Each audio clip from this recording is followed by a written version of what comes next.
Hello again guys, it's Carly from the Poetry of Nice and welcome back to my channel. This is a channel all about reselling online and I share everything from haul videos to what sells videos to tutorials, how-tos, day in the life and all kinds of stuff in between. So if that sounds interesting, please do think about hitting that subscribe button down below and don't forget to say hello in the comments so I can say hi back. So today I'm going to be sharing with you my 10 biggest Poshmark mistakes that you might be making and that I definitely made when I first started out. Mistake number 1, underpricing or overpricing your items. Make sure to pay attention to comps if you're wondering how I do that. I will link up above my pricing to sell video just to show you how I go about looking at comps and deciding how to price my items. So when you underprice an item, chances are a buyer can see that and potentially look at it and think that the item quality or the condition just isn't there, hence why the item is priced a lot lower than other ones comparable in the marketplace.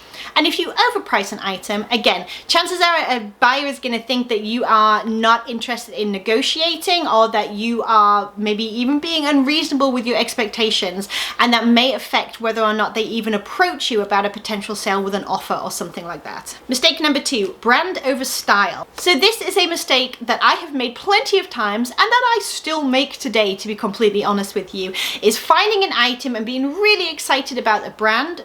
Free People and Anthropology come to mind very much for me, and then getting it home and seeing that the comps are actually a lot lower and being disappointed essentially. Even when you're finding fantastic brands, you need to bear in mind the style and how on trend it is at this particular moment. The best thing that I could suggest is to stop in the thrift store or the yard sale, wherever you are, find a quiet place and just take a second, if you can, to look it up on your phone. It's not usually hard to find at least a comparable item. For instance, if I had, like I sold this week, there was a moth duster cardigan. I don't know the actual style name of it, but I do have enough keywords that I can roll off into the search bar to find something that is comparable. So it would be like moth green chevron duster cardigan is what I would have put in for that particular item. For instance, that's going to bring up potentially my exact item, if not something that is very, very close to it. I can look at my sold comps and from there I can make a decision if it's worth me getting that item according to what the marketplace is saying right now about current sales and the demand and all that kind of stuff. Even though I'm really excited about the brand, that's information and data that I really need to have on hand to decide if I should actually purchase it or not. Mistake number 3 is assuming or limiting your niche. So what I mean by that is on Poshmark for a long time I didn't cross-post any vintage items. I thought that Poshmark was not a vintage applicable platform essentially. I thought it was only going to be like high-end or super trendy clothes, and I thought there was absolutely no point in me wasting my time doing that cross-posting. And then I caved and I did it anyway, and I have so many vintage sales now. Vintage is actually one of the things that moves as well for me as anything like Anthropology or Free People ever did. I'm really excited about that. I have repeat customers who come back for different vintage items, which is also super exciting for me, and that's all because I decided not to assume what my buyer and my audience wanted. It's good to get outside of our comfort zones, and at the end of the day on a platform like Poshmark, it doesn't cost you anything to list, and it really only takes a couple of minutes of your time, especially if you're cross-posting from a different platform. So my advice would be to go ahead and take a handful, maybe a few more of those items, and go ahead, cross-post them, and then keep your eye on that activity. Do they get shared a lot? Do they get liked? Do they get questions? Just keep your eye on the ball for a little while and maybe feel out the marketplace, and I bet you anything that you will be surprised. Mistake number 4 is not shipping quickly or in a timely manner. So I am sort of generation eBay in a way where I do next day shipping. I know that that is not possible for everybody, but that's how I do it on Poshmark. And actually Poshmark does grade you on your shipping time, and I believe that that is something that the buyer can see as well. However, here's my insight into Poshmark. I find that the Poshmark buyer personally is a little bit more like an Amazon buyer, where they expect their item to be sent out right away and to get to them even quicker. That's just my take on it and the interaction that I've had. So if I've gone more than a day without shipping, I do find that my buyers usually would reach out and say, hey, when are you shipping this? And I find that in terms of building a repeat customer base, one of the things that most people write in my love notes is that they were excited to see how quickly the item was shipped and how quickly it arrived.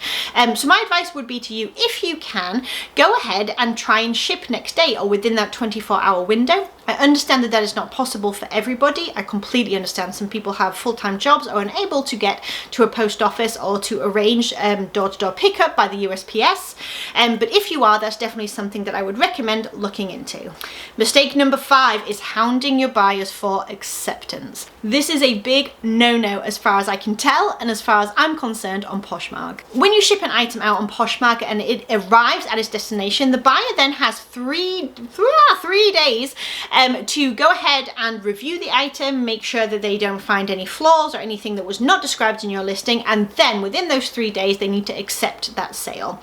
If they don't accept within 3 days, then Poshmark just goes ahead and accepts it for you. So the longest you are going to wait to get your money cleared through Poshmark is 3 days after delivery. Now I know as a seller that can be really frustrating, especially when you've had like a high priced item sale or something like that. You really want that money in your pocket. I understand. But what you really don't need to do is reach out to your buyer and say, hey, please can you accept this so I can get my money? That doesn't usually go over very well, and I would say that if they ever had any inclination to open up a case and claim that something was wrong with your item, bothering them to accept it because you want your money may very well push them over the edge. That's just my personal opinion and something that I would like to avoid. I also would not reach out to anybody on eBay and ask them to please go ahead and give me feedback, because again, I feel like that can prompt a less than positive feedback, whereas before maybe they just would have left it alone.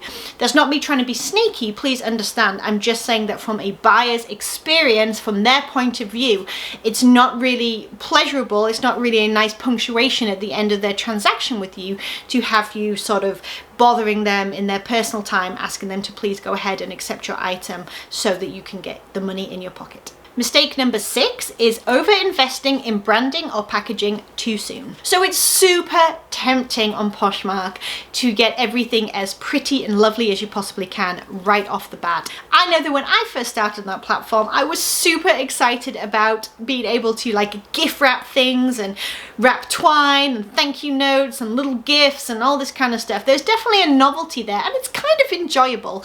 However, I wouldn't say that it is the first thing that you need to be concerned with if you're starting on Poshmark in terms of where you should be investing your money. Your money really needs to go towards quality inventory that you are listing consistently on a day-to-day basis and sharing consistently on a day-to-day basis as well. There's nothing wrong with getting some nice thank you notes from the Target dollar spot, for instance, or I personally, I'm just going to go ahead and tell you, I get white tissue paper. I like it white because I don't want to wrap my items in color lest somehow they get wet and bleed. So I always go with like a very white neutral tissue paper. I get it from the Dollar Tree. I buy it en masse. It's super cheap and I wrap my items there. I used to wrap it in twine as well. I don't do that anymore purely because time management and all that kind of stuff. And I do invest in some nice floral thank you stickers, which are about $12 I think from Amazon Prime. I'll link those down below in case you're interested as well. I stick one of those on, I stick a thank you sticker on the outside of the package and I'm done.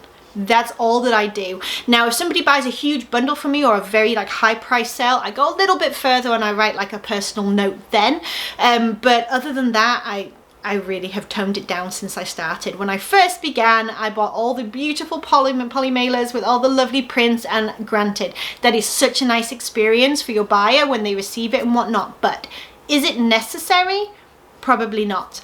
Me personally, like I said, I invest my money in my inventory, and if you've been watching my videos for a while, you'll also know that what I make from this reselling business goes towards paying off debt. So that is my priority right now, above and beyond those pretty poly mailers, at least for right now. Mistake number 7 is leaving out measurements. When you're doing a clothing item, listing it on eBay or Poshmark or Etsy or wherever you are listing it, please include measurements. It is very easy to Google or to look up on YouTube and see the basics, just the very basic measurements you should be adding for your garments. What this is going to do is it's going to give you something to stand behind if your buyer claims that there is an issue with fit. Now, you can't return on Poshmark because of fit. However, if they get an item and they say that it absolutely is not a size 10 and you were wrong or whatever, you having those measurements in there is going to give you the opportunity to say within your case, I'm so sorry that the item didn't fit the way that you wanted to, or you were unhappy with it. However, I did include measurements within the listing that you could have referred to before purchase.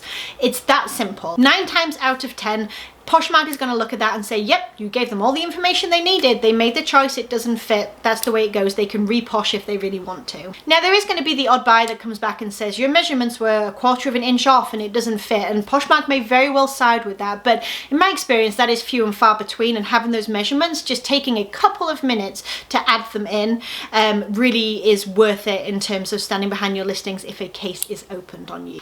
Mistake number 8 is not sharing your own closet regularly or at the right times of the day. So regularly sharing your closet is going to differ for everybody. Me personally, I aim to share my closet at least once a day, preferably 2 times a day. Even better if it's 3 times a day. However, I have almost 500 items in my closet, so that's a pretty decent chunk of time that I need undistracted, and that's not what I really have going on with my home life right now with the kids home and all that kind of stuff. So it happens when it happens. My priorities is going to be sharing in the evenings when most people are likely active on the app itself. Now, lots of people may get different outcomes when it comes to choosing when to share your closet. You could share in the morning and try and get those early rises. You could share around lunchtime, people on their lunch break. You can share at party times is always a good idea, because usually the most traffic that's around on Poshmark will happen around those party times, because people are being involved, sharing or looking and buying and things like that. But for me, sharing regularly at least once a day, and preferably in the evening, if not more often, is what gets me daily sales at the moment. Mistake number 9 is not listing consistently enough and not cross-posting your items. So I kind of touched on this when I was talking about don't assume your niche and don't assume what the buyers on Poshmark want. That's what I was talking about when it comes to cross-posting. So if you have items listed on a different platform that you think may even be vaguely relevant on Poshmark, vintage, or maybe more for like a more mature buyer or something like that, cross-post them. Seriously, I have sold all of those things that I just mentioned and more on Poshmark way faster than I have on eBay in many, many cases. It's absolutely worth doing it. It's free to list. Give it a go. And when you're cross-posting, it's really simple to just move that information across. It takes 1 to 2 minutes tops. And when it comes to listing consistently, I would definitely recommend listing at least 1 or 2 items a day if you can. I personally try for at least 5 items a day minimum. I try to do more, but that is my baseline minimum that I do. That just keeps your inventory fresh. It keeps bringing in new buyers who are searching for different brands, different styles, all that kind of stuff that they're finding through your keywords and leading them to your closet. And also, quite frankly, the more that you have listed, the more likely it is that you're going to make a sale because you're appealing to more buyers. And mistake number 10 is poor photos. So I feel safe saying this because when I started out, my photos were awful. They were so bad. I mean, there was no thought for lighting. I think I started out just like on the kitchen floor. Like, it was awful, but that's where we start, right? So I've done it all. I've done the kitchen floor, the living room floor. I've done hanging on the back of a door. I've done hanging on a coat hanger. I've done on a dress form now. And that is where I'm at right now. I have found a very simple and cost-effective way to take consistent and clean photographs. If you're interested, you can always pop over to my closet and take a look at what it looks like overall. I am not saying that they are perfect. They are not. My lighting is still not completely consistent just because of the times of day that I can take photos. I'm not saying that it's the be all and end all of how it should be done, but I am saying that I've made a marked improvement since I started taking my photos for listings, and I've done it in a way that will not break the bank. I will of course link my video about how I list and take photos and all that kind of stuff for selling online, because that actually gives you a really good breakdown of what my process is and my photo setup actually looks like. But I'll also give you a quick rundown. I have taken a wall in my garage, a small section. I have painted it stark white. I have put a pin in the wall for hanging garments, and I have a dress form that I got for $5 at a yard sale. Yes, I got lucky with that. At this point, I would reinvest in a dress form if that one happened to break, which I kind of think she's on her way out, which is really sad. But if I didn't have a dress form to hand, I would just make do with hanging the garments, like I said, on that white section of wall. It will work. And I stand back and I take the photos with my iPhone and I crop as needed. I also have a flat lay on the ground for things like jeans and shoes and things like that. I kept things very, very simple. I haven't spent more than, I would say, $25 to $30 on my entire photo setup. I don't have lighting kits or anything like that that I use. Like I said, I just take with my iPhone. I keep it nice and simple as a process. And I think personally that it looks nice and consistent within the aesthetic of my closet. So if you feel like your photos are lacking in any way, I would say the top 3 things to do is make sure that the background is clean and consistent, to make sure that you're taking your photos head on a garment, and to try and eliminate any kind of background clutter from your photos so that the buyer can really hone in on the garment that you are selling. Alright you guys, let me know down in the comments, what are the biggest mistakes that you have made while selling on Poshmark? Or what are the things that you are aiming to improve in 2019 to up your game on your reselling business? Don't forget to say hi down below. If you enjoyed this video, give it a thumbs up. If you're not subscribed yet, please do hit that button. I would love to have you come back, and I will talk to you in the next video. Bye you guys.